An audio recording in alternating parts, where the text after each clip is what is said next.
Good evening and welcome to Economics Unbound. I'm Nastasia Arendse, standing in for Thandeka Gubulembeki. Well, tonight we focus on the importance of funding the broadcasting company. Firstly, public service broadcasting plays an important role within the broadcasting communication industry as it serves all members within the nation. The basic mission of public service broadcasters is to serve the cultural, social and political needs of their audiences. Like all organizations, public service broadcasters require a sustainable source of revenue to function effectively. It is important that public service broadcasters have adequate resources and stable sources of revenue to fulfill their public service responsibilities. Good evening, Thandeka, and the viewers at home. You mentioned really important statements indeed. Well, just to add on, public service broadcasters depend on resources, in particular, the organization's assets and skills that ensure sustainable competitive advantage and long-term performance in relation to competitors. Some skills are important in the employees, who form an important internal stakeholder group that contributes and influences the development of the organization. In South Africa, public service broadcasting is the duty and responsibility of the South African Broadcasting Corporation, mandated through the South African Broadcasting Act. The South African Broadcasting Act of 2002 holds that the SABC is obligated to provide a broadcasting service that is representative of all South Africans. To fulfill this obligation, the SABC requires sufficient resources and a stable funding framework. According to Pieter Fourie, Professor and Research Fellow in Communication Science at the University of South Africa, and Toby Mendel, Executive Director of the Centre for Law and Democracy, such funding should be sufficient to allow the SABC to achieve the multiple tasks it is legally mandated to perform, including the provision of broadcasting services in 11 official languages and being responsive to the needs of those who are deaf and blind. That's true, Nana. However, the SABC has an unstable revenue income as reflected in the financial reports for the period 2009 to 2016. From 2009 to 2011, the organization experienced revenue losses, while in 2012, the SABC announced a nominal. This fluctuation continued as a loss was declared again in 2013, 2015, 2016, and a profit in 2014. Revenue losses and financial insecurity seem to have been triggered by the global financial crisis that began in 2007, with its effects were felt in 2009. To prevent this trend from continuing, sustainable and reliable revenue sources are needed. Against this backdrop, it was critical that research be conducted to assist and ensure financial sustainability for the South African public broadcaster by developing a sustainable funding framework. The SABC's existing funding framework is not sustainable. The need to develop an effective and sustainable funding framework was supported by the late Minister of Communication, Roy Padayachi, at a budget vote session of the Department of Communication. This need indicates a gap that this research aims to address. Previous research was not attempted to identify the factors influencing the sustainable funding of the SABC. Therefore, this study sought to identify factors that influence the sustainable funding of the SABC, with recommendations to improve its financial sustainability.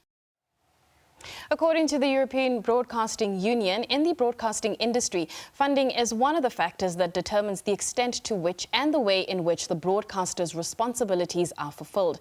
Funding has the potential to assist the broadcaster in fulfilling its day-to-day operations. Financial sustainability ensures the smooth operation of the organization in terms of profitability and adequate liquidity to overcome any challenges of bankruptcy. Financial sustainability is a challenge that most organizations must address. However, an increasingly competitive market, a growing number of emerging organizations, and a globalized economy exacerbate the problem. The main threat to the ability of broadcasters to fulfill their operational mandate and objectives generally stems from financial constraints. While this adds that it is imperative that broadcasters, particularly public service broadcasters, have an adequate and stable stream of revenue to fulfill their public service responsibilities, such as the production and broadcasting of programs of national interest, including news, dramas, and educational programs. Sustainability in the broadcasting media sphere depends on a concerted, ongoing effort to ensure the viability and fulfillment of a broadcaster's objectives. In the context of the study, financial viability is the broadcaster's ability to generate revenue sources that meet the capital and operational expenditure, thereby achieving financial sustainability. According to Statistics South Africa, the SABC's financial challenges are compounded by the 12% revenue generation from license fees, which is low in relation to the size of the country's population of approximately 55 million people and 16 million households. According to the SABC's 2016 annual report, this low revenue generation can be attributed to a high rate of non-payment of television license fees by South Africans. Thus, as financial instability might prevent the SABC from fulfilling the basic principles and mandate of public broadcasting, it is important to investigate the factors influencing the sustainable funding of the SABC. Let's take a look back where the SABC News celebrated 70 years of telling South African stories. The 17th of July 1950 marked the first radio news broadcast from Broadcast House in Johannesburg's Commissioner Street. Have a look.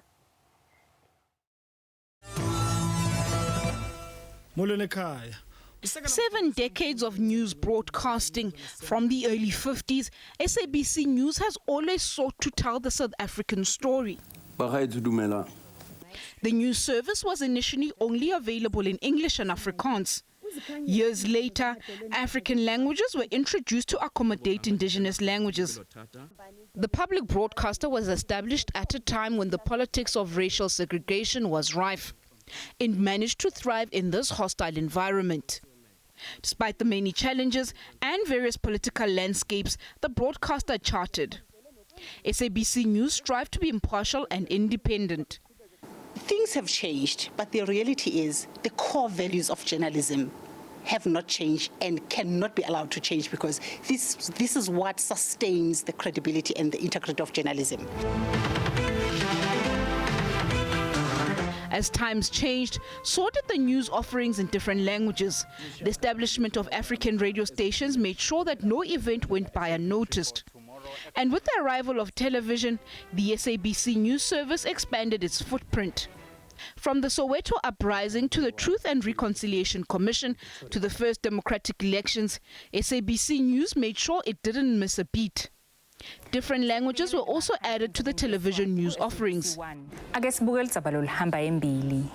From the experienced news junkies to the young cubs, the mission has always been to inform. The SABC is first and foremost accountable to the public. That is why we are the public broadcaster and not the state broadcaster. So what it basically means is that we have to serve our citizens. Our citizens comes first. As a result, everything we do, we must put them top priority. The delivery of news goes beyond the streets. Even to date, news bulletins are a team effort. To everyone who works for the SABC, everyone must put in their efforts to make sure that we tell our nation the right stories to be told. With the addition of digital news platforms, the SABC is establishing itself as a strong player in the digital space. The launch of the SABC News app with all 18 radio stations and sabcnews.com live was a crowning achievement. Mahlako Komane, SABC News, Johannesburg. Well, joining me on Zoom is former SABC Group CEO Wynand Harmse and former Group Chief Executive Officer Reverend Hao Mbata. Gentlemen, thank you so much for your time tonight. Thank you. Wynand, let's start off with you. Thank you. Good evening. Great. Wynand, we're going to start off with you. I mean, we've set the scene in terms of what the responsibilities of the public broadcaster should be, what its mandate should be, and the fact that it's supposed to be, dispersing information to the public and playing that role. However, looking back at the past few years or so, from a financial model, it almost seems as though the model isn't working. I mean, what do you make of what is currently unfolding as it pertains to the SABC since you've, stepped down? Yes, Nastasia, the funding model is under pressure. it is not supporting the vision and the goals that a public broadcaster, should exercise. So it's not at all supporting it. The two main sources of revenue. For other broadcasters, it's the license fee. Now, in the SABC's case, it contributes only about 15%. And advertising, 85%. In other broadcasters' case, it is nil or just a supplementary source. Now, the problem is mainly, I think, about the license fee. There are two things here. The one is the rate of the fee, and the other one is the high piracy rate. Now, the fee has been kept at an affordable rate throughout the years, but it is a ridiculously low fee. And the piracy rate actually tells us that it is not working because you want to make it possible for the poor to also pay their license fees, but people don't pay. If you give me the time, I can give you an example. For instance, in Great Britain and European countries, the ratio of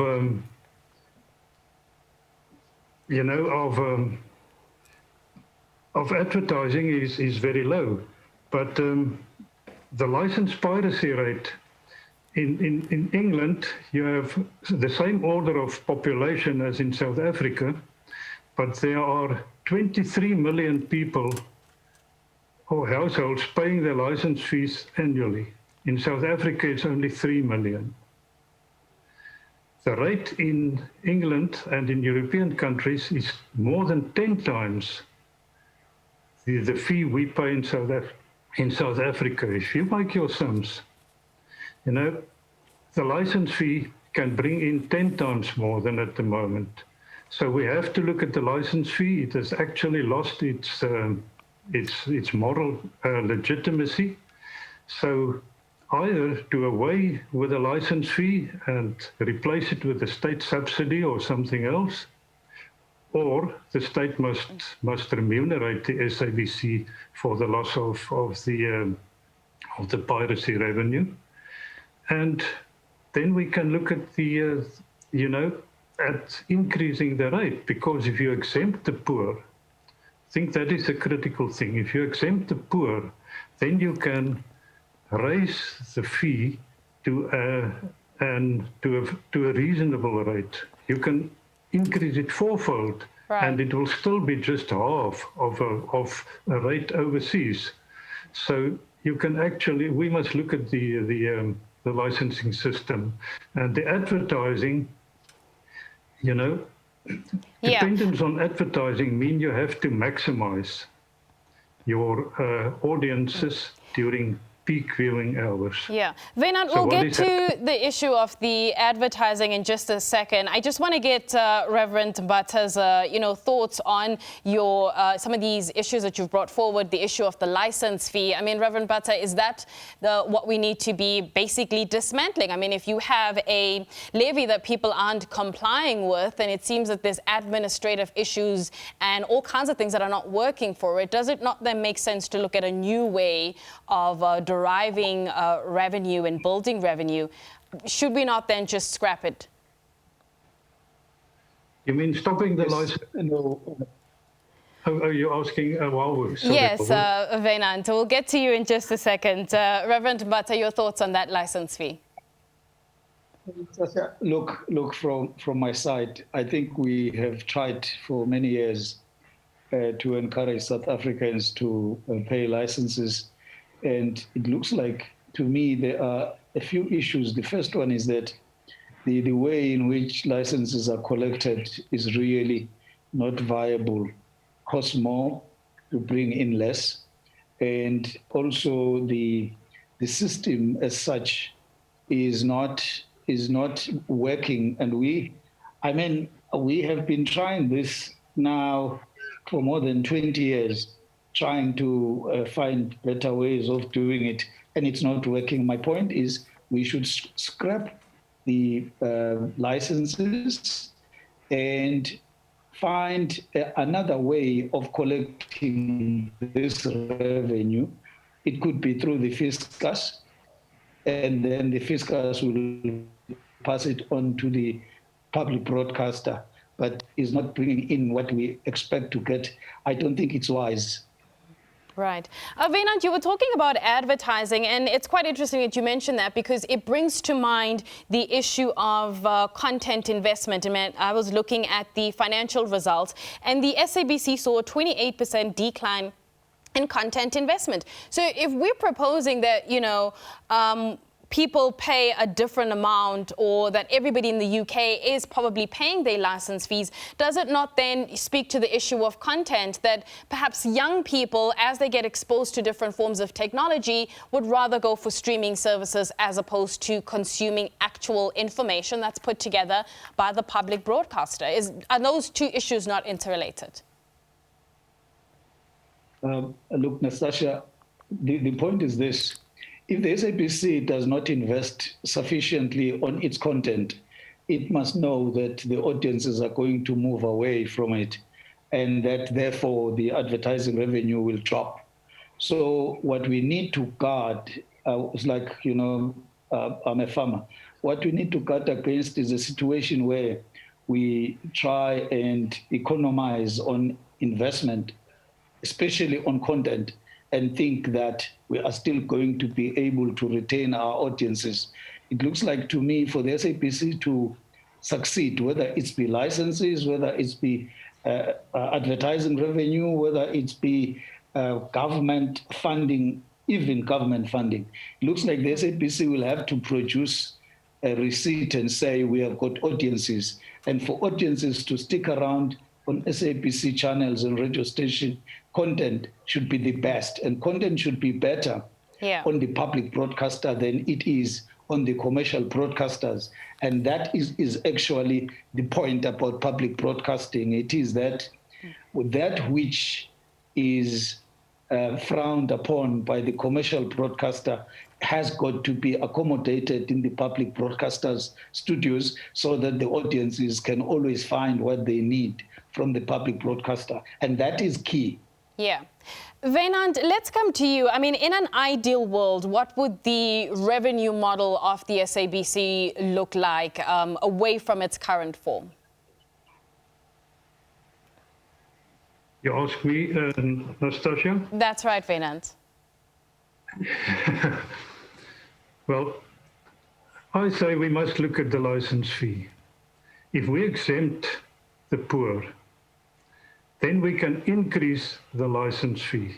We can increase it fourfold, as I've said. And I think we have a good enough database to collect those fees. You make it compulsory to have a TV license, whatever if you even look at other stations, before you can join a subscription service, or streaming might come into the picture as well. But I think we must investigate that possibility and increase the license fee to a reasonable level. And I can tell you fourfold is still half of what it should be. And advertising is then, advertising is putting such a lot of pressure to maximize audiences during peak viewing hours. And it is especially during peak viewing hours that we want to reach the people. And now we end up with more light entertainment because we want to maximize audiences. So we must become less dependent on advertising. That is one thing. Otherwise, the SABC will never be able to fulfill its vision and goals. All right, gentlemen, thank you so much for your time this evening. And of course, during the course of the show, we are going to be ventilating some of those issues brought forward, the issue of scrapping TV licenses, as well as whether it is viable to basically, impose a levy on those who are subscribing to various streaming services. So we'll chat about all of that. But for now, let's go for a quick break.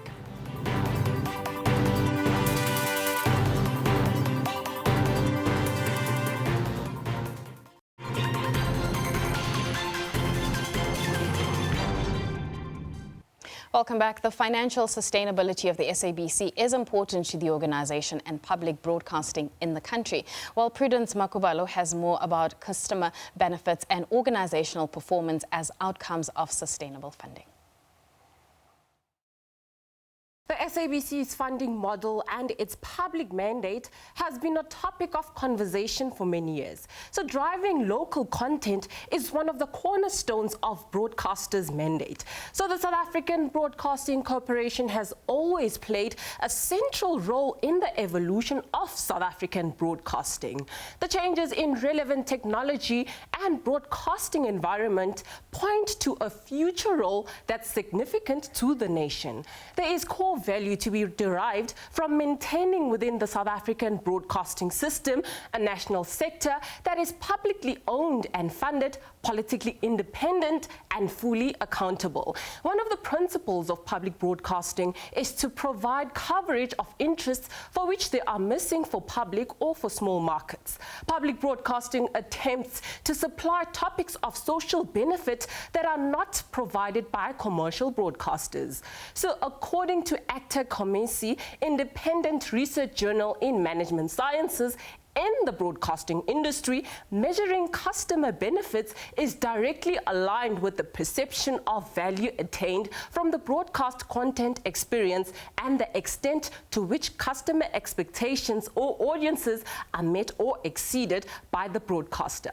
The proposed theoretical framework, which shows that the intervening variable, which is sustainable funding for the public broadcaster, is possibly influenced by three independent variables, namely internal stakeholders, a competitive environment, and the management of resources. The framework indicates that the perceived outcomes of sustainably funded public broadcaster or customer benefits and organizational performance. So looking at figure 2, the proposed theoretical framework, which shows the public broadcaster's financial sustainability, including a sustainable funding as an enabler and sustainable funding as part of management control, will actually improve if the following are ensured. Internal stakeholders are appropriately involved in decision making. There is a highly competitive broadcasting environment with functional policies and regulations, and SABC resources are well managed.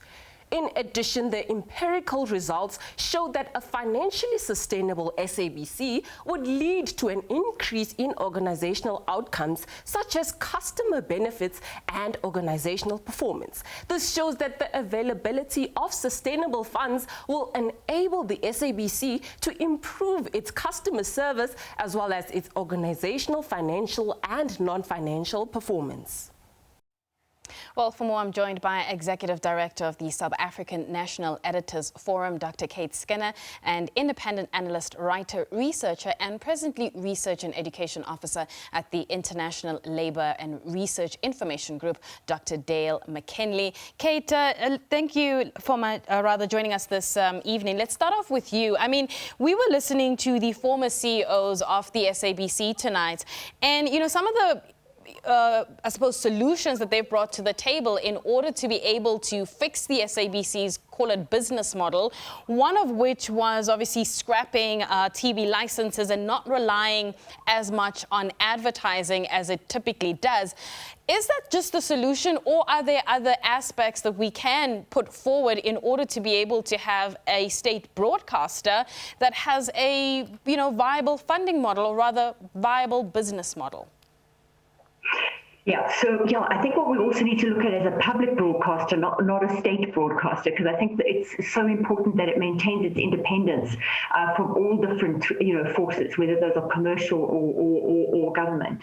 So that, but in terms of the actual funding model issues, I unfortunately didn't hear all the different things that the different CEOs were saying, but certainly in the work that I've done over some years, basically the issue issue would be that you do need a mixed funding model, and you certainly need higher percentages of public funding.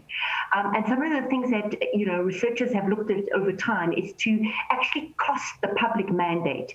So what is it exactly that the SABC does that is absolutely critical for democracy? And it does a lot of things that are absolutely critical for democracy. So it's African language stations, a lot of the work that it does around elections, public events, news and current affairs. I mean, there's a lot of different kinds of programming that would be included, in terms of public goods. And so you need to actually look at that, and then you need to look at how much funding is required for that, and then look at what government needs to pay. But the interesting issue is that people have said that a mixed funding model, which includes a certain amount of advertising, certainly not the levels that we're looking at here, actually helps in terms of issues of independence. But maybe let me leave it there. All right, Kate. Dale, let's come to you. I mean, what do you make of Kate's points that she's brought to the table? Well, I fundamentally agree that what we're talking about here is a public service mandate. And I think civil society organizations, media communications people have been saying for quite some time that the funding model of the SABC is unsustainable. And the major reason why it's unsustainable is because 15, 20 years ago, there was a decision taken to basically commodify and privatize the public broadcaster. And when you do that and you rely on private sector, whether that's advertising revenue or otherwise, it's always going to be in the red. You're always going to fail because what you're trying to do is compete with commercial broadcasters on an area which it's not going to work. So I'm one of those that basically says what we need to have is we need to have a levy. Let's do away with licenses. They're unmanageable and they're uncollectible because our problem in South Africa is enforcement. We can put in a policy, but then we can't actually follow up. Making people trying to pay every single year, trying to enforce that is simply untenable. Put special levies on communications, spectrum allocation, a whole range of other communications and make public and private sector pay a little bit more, just like we do, for example, with a fuel levy. When we pay a little bit extra. It's built in. It doesn't need to be enforced. It doesn't need to have huge amounts of bureaucracy. It can then basically, what we have to have, and we have to accept this, is that a public broadcaster has to be subsidized. It cannot operate on a for-profit commercial basis. And if we understand that, then we can choose a funding model and people can be consciously contributed to that as a public service mandate with the necessary content. It's not brain surgery, and we should have done it a long time ago. Speaking of things we should have done a long time ago, I mean, we've spoken about the funding model of things. Let's look at the expenditure side, because I found the comments by the Chief Operating Officer quite interesting last year, speaking to the Parliamentary Portfolio Committee. And he mentioned that the fees that the SABC is paying to Centec are quite prohibitive. In fact, him mentioning that in the past 5 years, the SABC paid 3.2 billion rand to Centec, and they would rather have the fees either cut in half or at least reduced by 500 million rand. Should we then not have that discussion about when are we finally going to move from analog to digital? Yes, I don't know if you're asking Kate or me. Let's kick off with you, and we'll get to Kate after your response. Sure. Listen, I mean, again, if one goes back to when this happened with Centec basically taking over the digital communication space, and basically what we have is we have an outsourcing problem. It's the same when you have the SAPS paying private sector for their own building. Essentially, this is the problem. So the answer to that is if we're going to have a public sector broadcaster, then we must have public sector infrastructure to go with it. We can't have a situation where you're paying that kind of money in order to be able to broadcast your signal. If we're serious about digitization, then we must put the necessary resources there. And let's not accept the argument that we don't have the resources. This is nonsense. We have spent hundreds of billions over the years in a whole range of other things. It's a question of the political will to be able to source a public broadcast. And once we do that, and we get the digital signals and you get the infrastructure, just like the private sector has done, then you don't have to rely on these things and you have to outsource those kinds of payments, and you can have a sustainable expenditure program for a public broadcaster. Kate, your thoughts? Yeah, so I mean, I think the thing thing around, ensuring that the SABC plays in the digital space is absolutely essential. And I think that the SABC has actually done a relatively good job. I mean, if you look at the numbers of people that access the SABC via YouTube, I mean, it was the first broadcaster to actually make 1 million users, and that was last year. So I think that, what has happened is that the SABC has been quite aware of the fact that it's going to move into that space. It has had an incredibly difficult time around digital terrestrial television.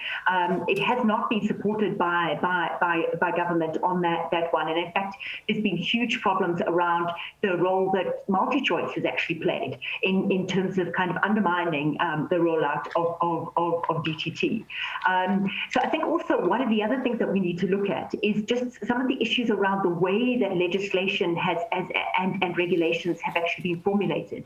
They haven't always been in the interests of the SABC. So for instance, this crazy must carry, so the commercial broadcasters carry the SABC channels. They're very popular channels, but the SABC gets no revenue from that.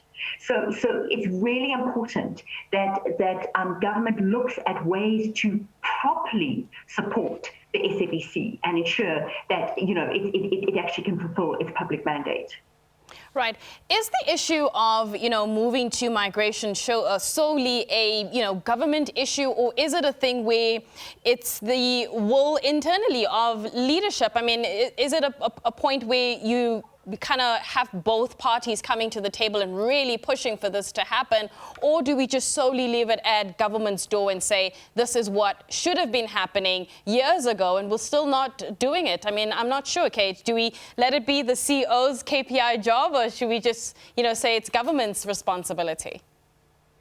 No, I mean, absolutely. The SABC, as an institution, needs to lobby government like mad to make sure that the regulations and policy in place actually is conducive to the SABC thriving. But you also have to have government come to the party. So it's always a collective. But I think ultimately, if you're looking at policy and legislation and regulations, it's the regulator, it's the CASA, and it's government itself. And it's not for the SABC not asking for further public funds. I mean, my understanding is that, ever since, 94, the SABC and its various CEOs have lobbied for further funding from government, but have not actually received it. And have also lobbied for regulations and policy that are actually in its interest, and have not won on that. But yes, of course, it's always a collective. Right. But government does need to come to the party. Dale, we've got just under a minute left. I mean, a way forward from here so that we don't come back after the next couple of years or 5 years and still have the same conversation with the same themes. Well, I think we have to have a holistic approach, and we've talked about particular models and funding and expenditure, but let's, in all honesty, none of this is going to really take off unless we have political will and responsibility and proper people in place. And this has always been the problem, whether it's the public broadcaster, whether it's ESCOM, whether it's other state-owned enterprises, this gap between the intent and the reality. So the way forward, first of all, it's not that there's a silver bullet. It's not that there's easy answers here, but in order to put in place the mechanisms that will allow the SABC to become an effective and a public broadcaster that's not hemorrhaging money, that's not simply just sucking money from the public sector, we need to have a holistic perspective that both government and the management and the workers themselves come to the table and say, we know what needs to be done, let's do it, let's put the necessary resources there, and let's put the legislation in place. If we have that, then we have some opportunities. If we don't do that, then we're going to be back here, as you say, 2 years' time, talking about exactly the same things and exactly the same problems, just as we have been with other state-owned enterprises for the last 10 or 15 years. All right. On that note, thank you so much for your time. That is, of course, Dr. Kate Skinner and Dr. Dale McKinley talking to us about a way forward for the SABC. Let's take a quick break.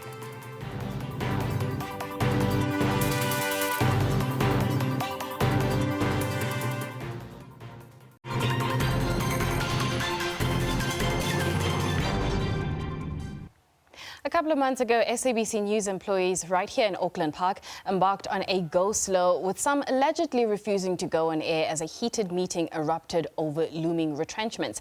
This followed an announcement by the public broadcaster that it would be retrenching 400 staff members, though there were about 170 vacancies that employees could apply for. Let's have a look back at that emotionally charged meeting with staff.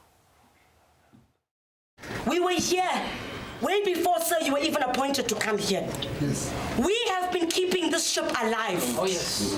We worked during coronavirus. We were in wards. Every day. Every day with people who have contracted the coronavirus. The first retrenchment letters were received by SABC News staffers this afternoon. They sparked outrage and frustration, leading to an emotional, impromptu staff meeting in the television newsroom. Sis Pat, no. No. No, yeah. When you came here, this is not what we expected from you. No. We have great admiration for you in the journalism industry in this country. Don't let these people do this to you. You can't blame this. The Jimmy Matthews of this world came, revered journalists in this country. Don't blame these people. Circumstances. They're misled. Circumstances. Where are those people today? When they raised money for us and took it back, we worked. How much more sacrifice must we make for SABC to recognize us? I honestly think you must be the first to go and give yourselves letters, because that means you have failed us. When you came here, we were SABC when we were hoping things will become better. You came here with your high qualifications. We said nothing. We said we bow to your leadership. We actually, all of you should be here, including people that do sales, because that's where we make our money. You understand? To come tell us, here, you'll take this away, you'll take this. Okay, fine. But to come give us redundancy letters, where's yours? All of you, where's yours? With nowhere to hide, management conceded that the Section 189 process hadn't been preceded by proper consultation. Of negotiations, the union still failed to produce one alternative or one criteria for us to use. It was a delaying tactic that they used to just drag the process on. And I said it to them, and I'll say it again, they failed their members in doing that. Buckling under pressure, the head of news committed to suspending retrenchment for news staff. In the presence of group executive and my colleague behind me, who's in charge of technology, as a person who accounts to you, and as a person who expects you to do your job as in delivering on the public mandate, here's what I'm going to commit to.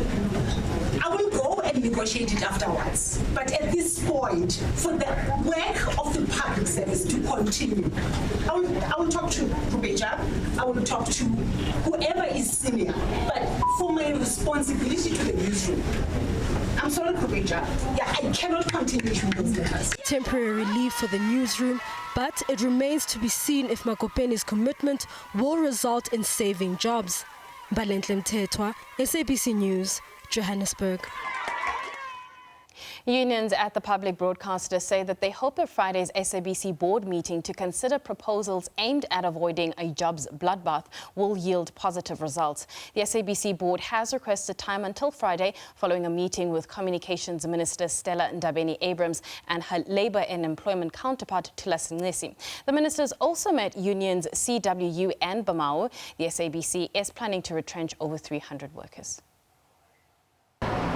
The respective meetings follow threats of a blackout by unions who have been demanding an end to the unfolding retrenchment process. Last week, staff embarked on strike action, including a go slow and a march to the union buildings. BMAO says it submitted proposals to stakeholders and remains optimistic that most of the jobs can be saved. Some of the proposals that we've made, for instance, was in terms of the structure, that there was no proper opportunity for employees to give input in that particular structure, and also in terms of the privatization of the SABC, that is the Section 197, or the outsourcing of the TV license collection part of the SABC's business, that must remain in-house. It cannot be outsourced as that is a core function of the SABC. We cannot give leave this moment and rest on our laurels and think that things will automatically happen by themselves. That's why we have not suspended our action of Go Slow, and we are still calling for our members to embark on that. We think a necessary pressure needs to be applied up until the matters are finally resolved. So we are going there really gun blazing. We are not going there with our arms folded because we believe that we need to persuade and push to a point that we see jobs being saved. In a statement, the ministry says it's in the interest of affected employees and the nation at large that the parties find a win-win solution. It says it's put forward several alternative proposals for the unions and the SABC to consider. The SABC COO says the broadcaster will respond to the proposals on Friday. Nasipho Mncube, SABC News, Johannesburg. Well, for reaction on the unions, I'm joined by General Secretary of the Communication Workers Union, Aubrey Chabalala, and COSATU spokesperson, Sizwe Pamela. Gentlemen, thank you so much for your time. Good evening, Natasha, and good evening to the viewers.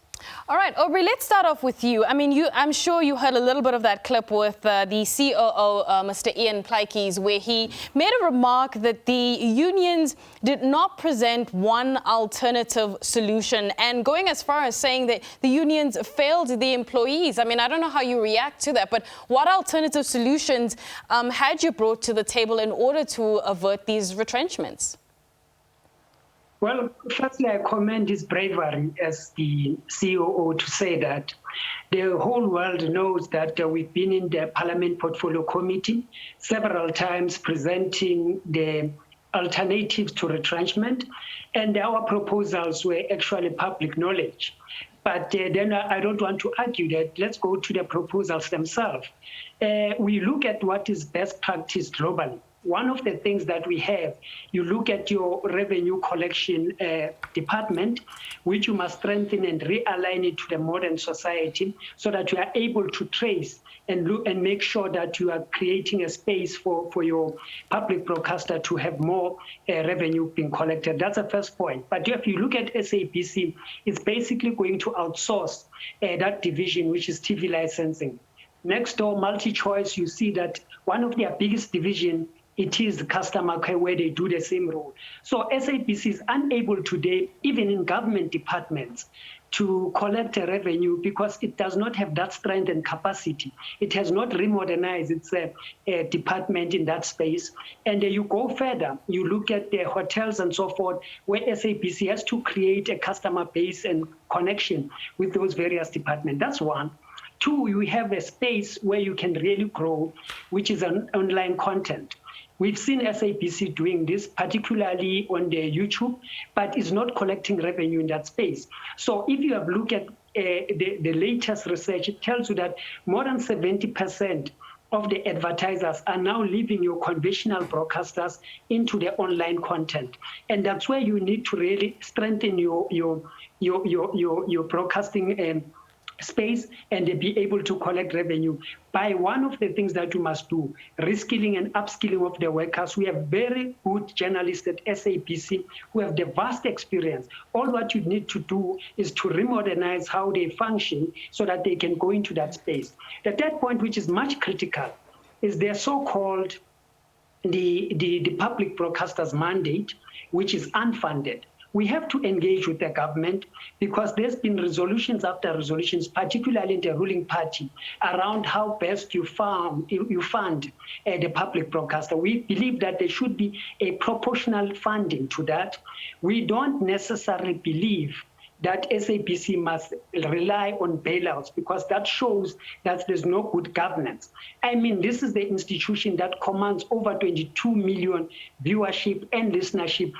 It's a monopoly, way above everyone, but it's still defeated in terms of collecting revenue and advertisement by people that cannot even make 1 million listenership on radio in terms of money. So it's very important that we look at the strategy and tactics around the marketing and sales of SABC. Caesar, let's come to you. I mean, over the past, call it 45 minutes or so, we've spoken quite extensively about the business model of the SABC. We touched a little bit on the expenses, the exorbitant amount, 3.2 billion rand over the past 5 years being paid to Centec just for that analog signal when, we've been talking about moving from, analog to digital for a number of years. And some might argue that 3.2 billion rand, and if you can, annualize it, that's money you could be using to keep staff members in order for us to get into this new digital space that we want to be in order to create the content that we're mandated to create. I mean, I don't know what your thoughts are when it comes to some of the points Aubrey brought to the table. Well, clearly, I think those are our fault lines. When we move into a democratic dispensation, probably the time it will. Aubrey, we'll get to you first. I just wanted to get, Caesar's thoughts, but we'll come to you in a few seconds. Caesar, the stage, I suppose the platform's yours. No, thank you. No, we agree with what Comrade Aubrey has outlined. In fact, the problems of SABC are really about poor governance because most of these people, they came here knowing exactly what were the problems. They volunteered and said, they availed themselves and said, we understand where the problems are. We are prepared to engage with stakeholders. We are prepared to turn around this institution. So none of these problems are new. So when they come in and then offer the very same solutions that were previously rejected, the solutions that had actually led to the departure of previous boards, it's something that we really do not accept as the Federation. We agree that there's a lot of potential inside SABC, but the business model of SABC is really antiquated. We need to readjust that business model. The governance systems that are in place, there's this attempt now to tie some of the functions of the SABC. It's something that we have opposed for years because we have long been arguing that if you are going to have a public broadcaster, then you cannot outsource it and leave it at the hands of those whose sole motive really is to make money, because SABC is not there just to make money, but it is also there to deliver on the public mandate. Without SABC being capacitated to deliver on that mandate, you are not going to have the SABC in the future. Right. Aubrey, you were talking about the TV license department, and some of our panelists who've come on to the show tonight were talking about the idea of scrapping TV licenses because you have a levy or a tax that's failing to achieve its purpose because, due to failed administration. And some could argue that it is not necessarily pro-poor. I mean, there are people who want to be able to consume the content that's provided by the broadcaster, but may not necessarily afford that, 260, 75 rand odd. Do we scrap licenses? Yes, scrapping licenses, I would not say scrap TV licenses. I'll say let's remodernize the collecting of the revenue for SABC. Amongst others is to look into the question of a tax levy. But at this point in time, what we have is that we have the customer base and we have the TV license which collects the revenue. So you cannot just scrap that immediately, but we have to have a smooth transition, which will mean that SABC have to quickly move a step up and move into that space and collect revenue. Because we spoke about the digital migration for more than 10 years now. This is the nature of our government. We can be talking about tax levy for the next 10 years, which it becomes a problem.